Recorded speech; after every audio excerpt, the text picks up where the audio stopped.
हाय दोस्तों, स्वागत है आपका फिर से एक बार आपके प्यारे यूट्यूब चैनल पे जिसका नाम है श्री कोचिंग क्लासेस।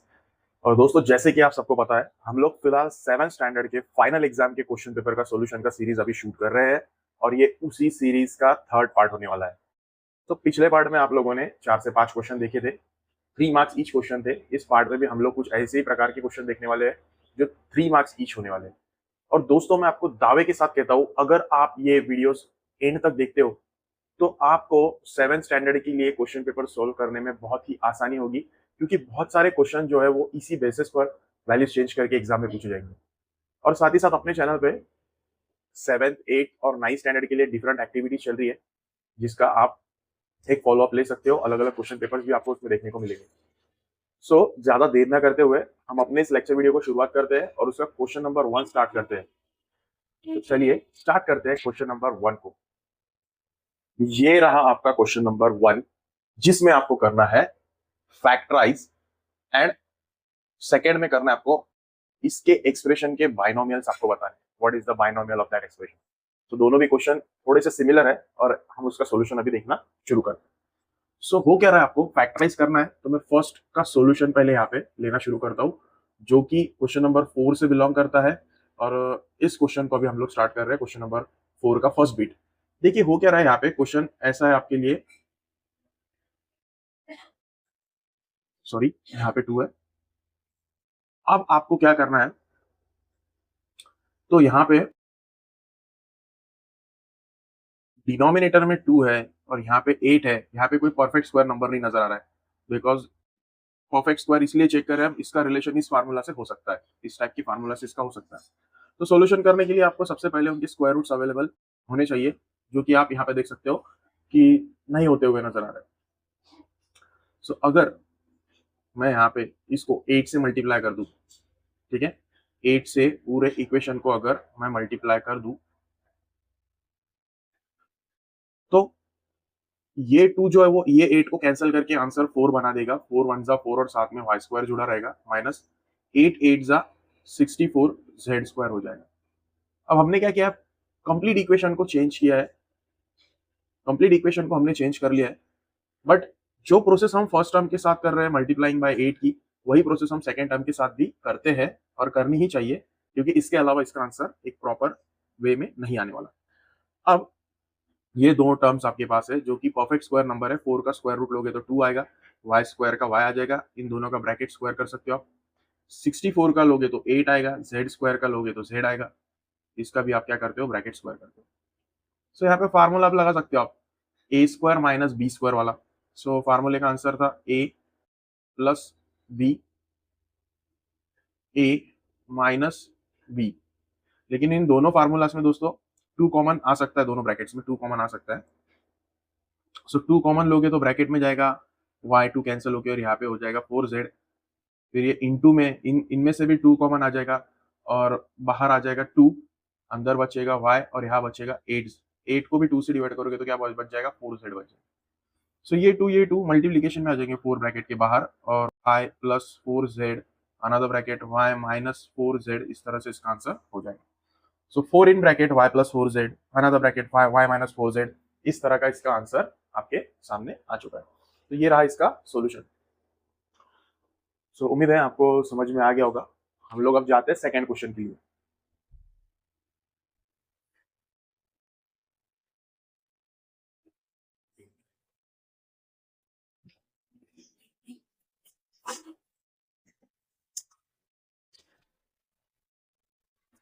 सो यहाँ पे सेकंड क्वेश्चन क्या पूछा हुआ है आपको, सेकंड क्वेश्चन में पूछ रहा है कि what of which binomial is this polynomial the expression और एक्सपांशन, कि कौन से बाइनोमियल का एक्सपांशन करके ये आपको आंसर मिलेगा। सो इसका आंसर आपको डायरेक्टली लिखना पड़ेगा, ज्यादा सोचने वाली बात नहीं है। हम लोग क्या करेंगे, इनका और इनका स्क्वायर रूट लिखेंगे। इसके लिए कोई स्टेप्स नहीं है प्रॉपर, आपको डायरेक्ट आंसर लिखना पड़ेगा। एम स्क्वायर का स्क्वायर रूट एम होगा, एन स्क्वायर का स्क्वायर रूट एन होगा और ब्रैकेट शुरू हो जाएगा। देन इनका स्क्वायर रूट लेना है, 64 का 8 आएगा, पी स्क्वायर का पी आ जाएगा, क्यू स्क्वायर का क्यू आ जाएगा, ब्रैकेट क्लोज कर दोगे। जो भी साइन यहाँ पे है वो बीच में आपको रखना है और ब्रैकेट का क्या कर देना है, स्क्वायर कर देना है। जैसे कि आपको पता है, अगर आप स्क्वायर का फार्मूला यूज करते हो तो a plus B whole bracket के लिए अगर आप इसको सॉल्व करोगे तो डेफिनेटली आपको आंसर ये वाला मिलने वाला है। सो उम्मीद करता हूं ये क्वेश्चन बहुत आसान था, आप समझ चुके होंगे। अब हम लोग सेकेंड क्वेश्चन पे जाते हैं और सेकेंड क्वेश्चन के लिए स्टार्ट करते हैं। सो यहाँ पे 15 worker take 8 hours to build the wall, how many hours will 12 workers need to build the wall. देखिए क्वेश्चन ट्रिकी नहीं है, लेकिन इस लेसन को हम लोग ज्यादा सीरियसली लेते नहीं और वर्ड प्रॉब्लम होने की वजह से 60-70% बच्चे स्किप करने की सोचते हैं। लेकिन दोस्तों लेसन बहुत इजी है, रिलेशन समझना पड़ता है। रिलेशन है डायरेक्ट एंड इनवर्स प्रपोर्शन का। सो देखिए ये वाला जो सम है ये इनवर्स प्रपोर्शन का है। वीडियो लेंथी ना हो इसीलिए मैं क्वेश्चन के बारे में बात करूंगा। इनवर्स प्रपोर्शन का ये क्वेश्चन है, डायरेक्ट वाला एक सम पहले ही हो चुका है। तो इनवर्स प्रपोर्शन में एग्जैक्टली क्या होता है, जब एक क्वांटिटी जब बढ़ती है आपकी तो दूसरी क्वांटिटी धीरे धीरे कम होती है, मींस धीरे धीरे घटती है। इस तरह का बिहेवियर यहाँ पे with respect to to different quantities आपको इनवर्स प्रपोर्शन में आपको देखने को मिलता है। सो देखिए अब उसका रिलेशन कैसा है, अगर 15 वर्कर्स कुछ भी टास्क परफॉर्म कर रहे होंगे और उनको कंप्लीट करने के लिए 8 आवर्स यहाँ पे रिक्वायर्ड हो रहे हैं, तो उसी लेवल पे जब वर्कर्स कम हो जाएंगे, 12 वर्कर्स हो जाएंगे, तो डेफिनेटली दोस्तों यहाँ पे नंबर ऑफ आवर्स जो है वो बढ़ने ही वाले हैं। बिकॉज ज्यादा लोग एक काम करेंगे तो कम टाइम में खत्म होगा, और कम लोग अगर काम करेंगे तो उसी काम को कंप्लीट करने के लिए टाइम उनको ज्यादा लग सकता है। मतलब वर्कर एंड टाइम, ये जो दो क्वांटिटीज आप ले रहे हो, number of workers and time required और इन आवर्स। सो जब वर्कर्स आपके बढ़ेंगे तो टाइम आपका घटेगा, ये यहाँ पे बिहेवियर है। और जब टाइम आपका बढ़ेगा तो वर्कर्स क्या हो जाएंगे, वर्कर्स आपके घट जाएंगे। ओके, ज्यादातर वर्कर्स आपके क्या हो जाएंगे, टाइम जितना जितना बढ़ेगा उतने उतने वर्कर्स आपको कम लगेंगे। ज्यादा टाइम लोगे तो वर्कर्स कम लगाओगे, और वर्कर्स अगर ज्यादा लगाओगे तो टाइम कम हो जाएगा। यही है इन दोनों क्वांटिटीज का behaviour with respect to the inverse proportion. अब इसका सॉल्यूशन आपको लिखना है। सॉल्यूशन में क्या करोगे, तो यहाँ पे एक टेबल बनाओगे। सिंपली पहले एक टेबल बना लो और टेबल में लिख लो number of workers and time in hours. Okay, number of workers are 15 and time they are taking to complete the work as 8 hours. So same number of workers are 12 and the time required for 12 workers we don't know, so it will become question mark, or simply place x there. So this is the table which we have just made from the information given above in the question. So now we can take a statement in the above, just write, let us suppose that 12 workers need x hours to complete or to build a wall. Okay, here is the example. Here is the example of inverse proportion. Therefore, जब example inverse proportion का होता है ना, सो आपका जो product होता है इन दोनों का, वो इन दोनों के प्रोडक्ट के क्या होता है, इक्वल होता है। Like number of workers into hours is equal to number of workers into hours. Okay, इनका जो प्रोडक्ट होगा वो सेम होगा। सो अब आपको x फाइंड आउट करना है, तो सिंपली हम लोग क्या करते हैं, 12 into x is equal to 15 into 8 ले लेते हैं और x को एज इट इज प्लेस करते हुए 15 इंटू 8 को सिंपली 12 से यहाँ पे क्या कर देंगे, डिवाइड कर देंगे। और इस तरह से अब आगे कंटिन्यू करोगे डिवीजन, जैसे लाइक 4 2 जा 4 3 जा, सो बचेगा x is equal to 15 into 2/3, so 3 1 जा 3 5 जा, x is equal to 5 into 2, x is equal to 10। देखो x अगर 10 आ रहा है तो इसका मतलब क्या है, जब सेम वर्क जो है वो 12 वर्कर्स परफॉर्म करेंगे तो 8 के बजाय x क्या आ रहा है आपका, 10 आ रहा है। मतलब 8 के बजाय कितना टाइम लगेगा, 10 आवर्स का टाइम लगेगा। तो दोस्तों ये बिहेवियर है इनवर्स प्रोपोर्शन का। दोनों क्वांटिटीज का आपको प्रोडक्ट जो है वो इक्वल मिलता है, और उसी तरह अगर डायरेक्ट प्रोपोर्शन में जाओ तो उनका रेशियो क्या होता है, इक्वल होता है। उनका रेशियो क्या होता है, equal. First quantity and second quantity is equal to first quantity and second quantity. Numerator and denominator में आपको लिखना है उस टाइप का रेशियो या उस टाइप का बिहेवियर आपको डायरेक्ट प्रोपोर्शन में मिलेगा, और इनवर्स प्रोपोर्शन में क्या होगा, तो उनका प्रोडक्ट जो है वो इक्वल आएगा। सो दोस्तों, उम्मीद करता हूँ आपको ये क्वेश्चन समझ में आ गया होगा। हम लोग अपने अगले क्वेश्चन की तरफ बढ़ते हैं, तब तक के लिए आप स्क्रीनशॉट ले सकते हो। सो दोस्तों, ये रहा आपका क्वेश्चन नंबर 3, जिसमें आपको एक वर्ड प्रॉब्लम सॉल्व करना है, जो कि volume and surface area level का क्वेश्चन है। सो क्वेश्चन हम लोग पहले प्रॉपर रीड आउट कर लेते हैं, जिसमें से आपको गिवन डेटा जो है वो एक्सट्रैक्ट करना होगा, निकालना होगा। यहाँ पे देख रहे हो आप, a match box has length of 4.5 centimetre, breadth 2.5 centimetre and height 1.5 centimetre. So length जो है वो in the form of L आपको लिख के रखना होगा, 4.5 centimetre, breadth 2.5 centimetre and length sorry height 2.5 centimetre. So इस तरह से आपने लिख लिया है। सो ये रहे आपके वैल्यूज। अब इन वैल्यूज को आपको यूज करना है आगे जाके, लेकिन हम लोग कंडीशन पहले देख लेते हैं। कंडीशन है it's outer side are to be covered by a paper. किसी मैच बॉक्स के सिर्फ आउटर साइड्स को आपको पेपर अप्लाई करना है, पेपर स्टिक करना है। और how many paper will be required, यानी कितना पेपर आपको लगेगा, इस तरह का क्वेश्चन है। अगर आप मैच बॉक्स लोगे, मैच बॉक्स अगर आपने लिया और उसकी आउटर एज के बारे में बात की, तो सिंपली मैच बॉक्स आपका कैसा दिखेगा। चलो एक छोटा सा डायग्राम बना के देखते हैं मैच बॉक्स का।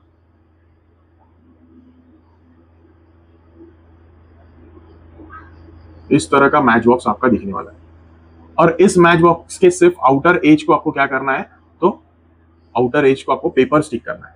ओके, सो इसका मतलब है आप सारे सरफेसेस की बात कर रहे हो, तो इसके लिए आपको अप्लाई करना पड़ेगा एरिया, टोटल सरफेस एरिया का। और कौन से टोटल सरफेस एरिया का, क्यूबॉइड वाली, बिकॉज ये डायग्राम जो है वो क्यूबॉइड शेप का होने वाला है। Okay, so total surface area of cuboid, इस तरह का फार्मूला आप इस्तेमाल करोगे। फार्मूला लिख लेता हूं मैं, 2 in bracket LB plus BH plus LH। ये फार्मूला आपको ऑलरेडी पता है, 2 in bracket LB plus BH plus LH। Question या वीडियो ज्यादा लेंदी ना हो, इसीलिए मैं फार्मूले पे अभी डिस्कशन नहीं करूंगा, मैं डायरेक्टली सॉल्यूशन के लिए जा रहा हूं। तो इन दोनों में कोई साइन नहीं है ना, तो जस्ट आपको मल्टीप्लीकेशन का साइन रखना है। देखिए, L की प्लेस पर 4.5 रखोगे, इंटू B की प्लेस पर 2.5, देन ये वाला प्लस साइन यहाँ पे प्लेस कर दोगे। फिर B इंटू H आ रहा है, B की प्लेस पर 2.5 इंटू H की प्लेस पर 2.5 again, sorry height is 1.5, so cut करके लिख लेते 1.5, सो हाइट इज 1.5, देन ये वाला plus sign, then L into H, L की प्लेस पर 4.5 इंटू H की प्लेस पर 1.5। देखो, दिखने में ये थोड़ा सा ट्रिकी लग सकता है, लेकिन कंसंट्रेशन और फोकस अगर आप बना के रखो लास्ट लेवल तक, अगर आप कंसंट्रेशन बना के रखो, मल्टीप्लिकेशन प्रॉपर्ली करो, तो रॉन्ग आने की कोई चांसेस नहीं है, 0 चांसेस है, आसानी से सॉल्व कर लोगे। सो एक एक करके मल्टीप्लिकेशन आपको 1 बाय 1 करना है। पहले इन दोनों का मल्टीप्लिकेशन करोगे, फिर इन दोनों का मल्टीप्लिकेशन करोगे, फिर इन दोनों का मल्टीप्लिकेशन करोगे। तो 1 बाय 1 मल्टीप्लाई करते हैं, 4.5 इंटू 2.5 का, 5 5 25 टू कैरी, 5 4 20 प्लस 2 22, देन 0 लगाते, 2 5 10, 0 1 कैरी, 2 4 8 प्लस 1 9, ओके, 5 2 1 1 11। ओके, इस तरह से 11.25 पॉइंट लगाना है। तो क्या करोगे, ये दो प्लेसेस के पॉइंट के आफ्टर 2 डिजिट से दोनों का मिला के, तो ऑल टुगेदर आप पीछे आओगे 2 डिजिट्स, और यहाँ पे क्या करोगे, पॉइंट प्लेस कर दोगे। तो 11.25 आंसर आ गया, ये जो प्लस है यहाँ पे प्लेस कर देंगे। अब इन दोनों को मल्टीप्लाई करते हैं साइड बाय साइड, यहाँ पे 2.5 इंटू 1.5। बिल्कुल भी हेजिटेट नहीं होना है, बहुत आसान है। अगर पूरा ध्यान अगर लगा के करोगे तो 100% इक्वल या राइट सॉल्यूशन आपका होने वाला है। 5 5 25 टू कैरी, 5 2 10 प्लस 2 12, 0 लगाओ, 5 1 5 2 1 2, 5 as it is, 2 plus 5 7, 1 plus 2 3। So यहाँ पे फिर से एक बार 2 डिजिट्स है, तो पीछे से 2 डिजिट्स आने और पॉइंट अप्लाई करना है, लाइक 3.75 प्लस साइन, देन ये वाला मल्टीप्लीकेशन 4.5 इंटू 1.5। ओके, सो 5.55 25, 5 4 20 प्लस 2 22, यहाँ पे 0 5 1 5 4 1 4 5 7 6। सो आफ्टर पॉइंट 2 डिजिट से प्लेस कीजिए, पीछे से आकर 2 डिजिट, मतलब राइट टू लेफ्ट आना है और पॉइंट प्लेस करना है, 6.75। अब जैसे कि आप देख रहे हो मल्टीप्लीकेशन, सॉरी ब्रैकेट में सारे के सारे एडिशन लेवल के सम्स है, सो सबको ऐड कर लेते हैं वन बाय वन। देखिए 11.25, 3.75, 6.75। ओके, आसान नहीं होने वाला, आपको लास्ट तक जाना पड़ेगा उसको लेके। 15 1 कैरी, 3 10 17 7 1 कैरी, 3 4 5 6 11 1 1 कैरी, 1 + 1 2 हो जाएगा। सो फाइनली आंसर आ रहा है 21.75। अब इन दोनों में कोई साइन नहीं है तो लास्ट को मल्टीप्लाई करना ही पड़ेगा। 21.75 को आप 2 से मल्टीप्लाई करो। 2 5 10, 0 1 कैरी, 2 7 14 + 1 15 5 1 कैरी, 2 1 2 + 1 3 3, 2 2 4 1 2 प्लेसेस है यहाँ पे, पीछे से 1 2 प्लेसेस और पॉइंट लगाओ। फाइनली खत्म करो इस आंसर को 43.50 स्क्वायर सेंटीमीटर। मीन्स कितना आपको यहाँ पे पेपर रिक्वायर्ड है, तो आंसर है 43.50 स्क्वायर सेंटीमीटर। इतना पेपर आपको रिक्वायर्ड है उस मैच बॉक्स को पूरी तरह से पेपर को अप्लाई करने के लिए। सो ऐसे क्वेश्चन जो है वो थोड़े से लेंथी जरूर हो सकते हैं, लेकिन आप अगर पूरी लगन के साथ, पूरे जोश के साथ, पूरी हिम्मत के साथ अगर सॉल्व करोगे तो डेफिनेटली चुटकियों में उसके आंसर्स आने वाले हैं। लेकिन उन्हीं क्वेश्चन को सॉल्व करते हुए आपको एक्सेप्ट करना पड़ेगा कि यही आपका प्रैक्टिस है और यही आपको स्ट्रॉन्ग बनाने वाला है आगे के सम्स के लिए। सो इसी के साथ अपना ये क्वेश्चन भी खत्म होता है। वेट कीजिए, हम लोग नेक्स्ट क्वेश्चन पर जाएंगे। तब तक आप इसका स्क्रीनशॉट जरूर लीजिए और अगर लिखना है तो आप लिख भी सकते हो। So this is our next question. ये भी क्वेश्चन बहुत इंटरेस्टिंग है और उसी लेवल का क्वेश्चन है एरिया के रिगार्डिंग। सो यहाँ पे आपको एरिया तो फाइंड आउट करना ही है। देखिए जब जब वर्ड प्रॉब्लम आएंगे ना, तब तब अलग लेवल का क्वेश्चन जो है आपको देखने को मिलेगा और कुछ ना कुछ उसमें एक चेंज जो है किसी भी लेवल का आपको वहां पे देखने को मिल सकता है। इस क्वेश्चन में जैसे प्रीवियस क्वेश्चन में आपने चेंज देखा था कि पेपर कवर करने के लिए उसको कितना पेपर लगेगा इसका एरिया निकालने में। मतलब ऐसे नहीं बोल रहे आपको डायरेक्टली कि जाइए और उसका कर्व सरफेस एरिया निकालिए या टोटल सरफेस एरिया निकालिए, इस लेवल का क्वेश्चन नहीं है। सो ये थोड़ा सा रिवर्स क्वेश्चन है या फिर आपको थोड़ा सा कंफ्यूज करने के लिए जो वर्ड फ्रेम किया है उस तरह का क्वेश्चन है। सो फिफ्थ क्वेश्चन भी कुछ उसी लेवल का है, लेकिन थोड़ा सा आसान है, उससे थोड़ा सा वो इजी है, समझ में आ जाएगा आपको डेफिनेटली। देखिए यहाँ पे बात चल रही है length of the open rectangular plot is 75.5 meters and breadth is 30.5 meters। तो सबसे पहले हम लोग क्या करते हैं, for the rectangular plot, for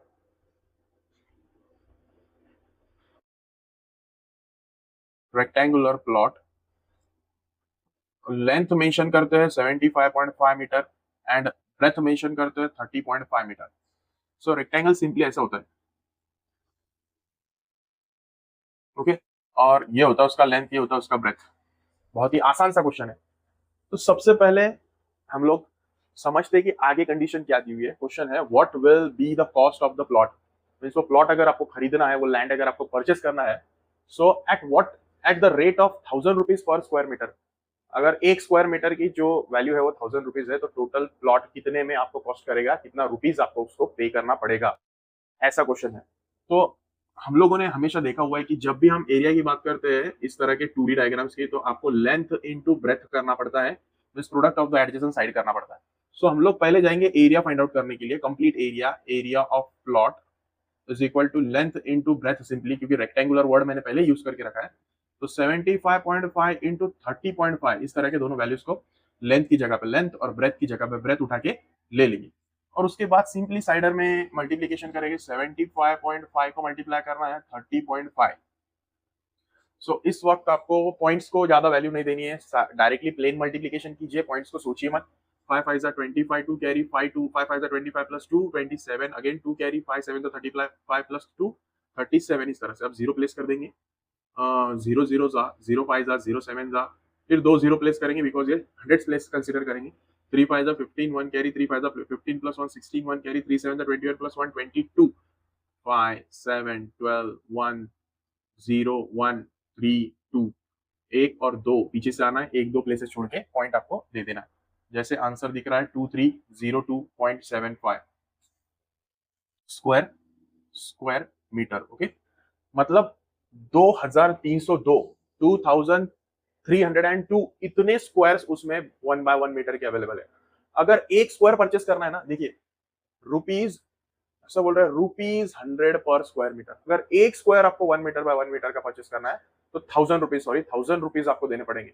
लेकिन यहाँ पे एक स्क्वायर की बात नहीं चल रही है, पूरा प्लॉट परचेस करना है, उसमें 2302 इतने सारे स्क्वायर्स है जो कि 1 by 1 मीटर के है according to its area. So अब हम लोग फाइंड आउट करेंगे rate to purchase the plot और cost of the plot. Okay, देखिए the cost of the plot,